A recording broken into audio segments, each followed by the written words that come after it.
نحمدہ و نصلی علی رسولہ الکریم اما بعد فاعوذ باللہ من الشیطان الرجیم بسم اللہ الرحمن الرحیم۔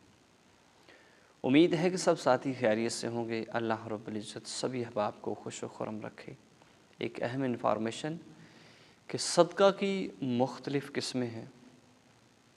آج ہم یہی سوچتے ہیں کہ صدقہ جو ہے، آپ کے پاس اگر پیسہ ہے، مثال کے طور پر آپ نے 1 پاؤ گوشت لے لیا، اپنے سر کے اوپر وار کے پھینک دیا، ظاہری بات ہے گوشت بھی 300-400 روپے کا ہے 1 پاؤ۔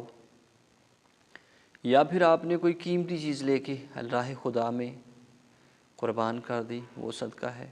یہ حقیقت ہے کہ یہ بھی صدقہ ہے، لیکن معاملاتی زندگی کے اندر، ہمارے لہجے کے اندر، ہمارے رویے کے اندر، ہماری بول چال کے اندر، ہمارے حسن سلوک کے اندر کچھ ایسی میٹھی میٹھی مٹھاسیں ہیں کہ جن کو نبی پاک صلی اللہ علیہ وسلم نے صدقہ قرار دیا ہے۔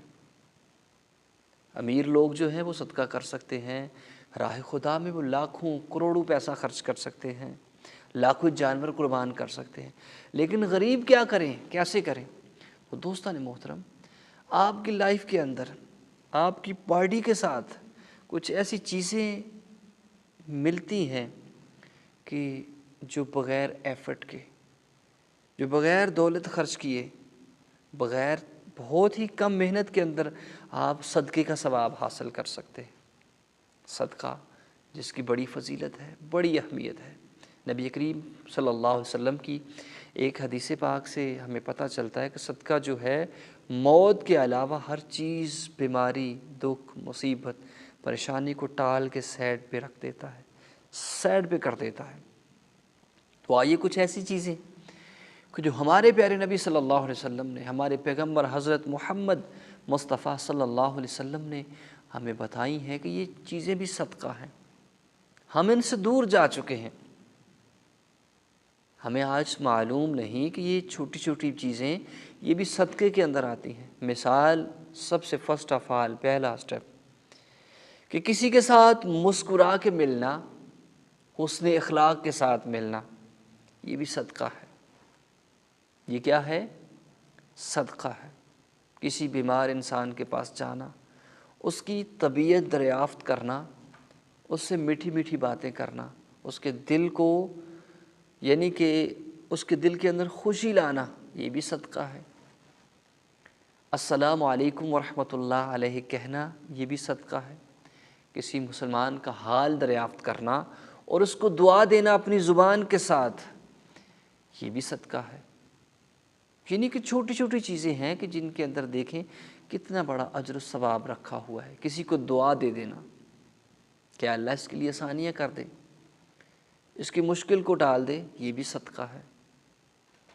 تو دوستان محترم، اگر آپ وضو کرتے ہیں، وضو کر کے مسجد کی طرف جاتے ہیں، تو ہر اٹھنے والا قدم آپ کے لیے صدقہ جاریہ ہے۔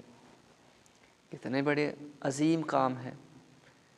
اللہ کا ذکر کرتے ہیں، سبحان اللہ، الحمدللہ، استغفر اللہ کہتے ہیں، یہ بھی ایک صدقہ ہے۔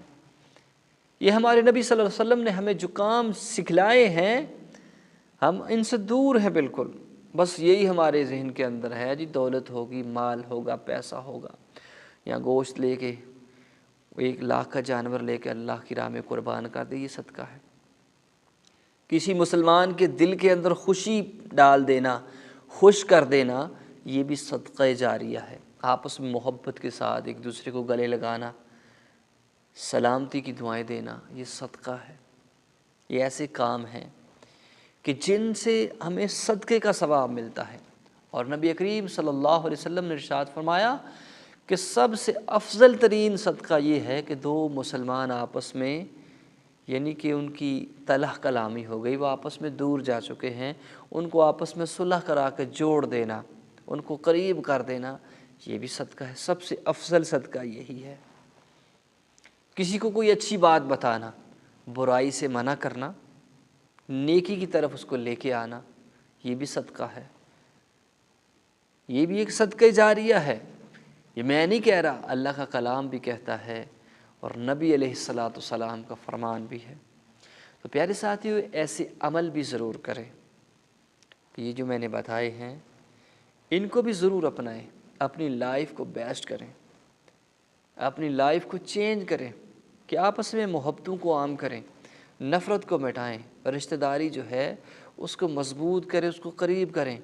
آج ہمارے کافی ایسے معاشرے کے اندر آپس میں بہن بھائی پائے جاتے ہیں کہ جو ایک چھوٹی چھوٹی تلخ کلامیوں کی وجہ سے دور جا چکے ہیں، لیکن ان کو قریب کرنا، آپس میں بٹھانا، بیٹھنا، کوئی اچھی چیز بنا کے رکھنا، کھانا، پھر اچھی اچھی میٹھی میٹھی باتیں کرنا، یہ صدقہ جاریہ والے کام ہیں۔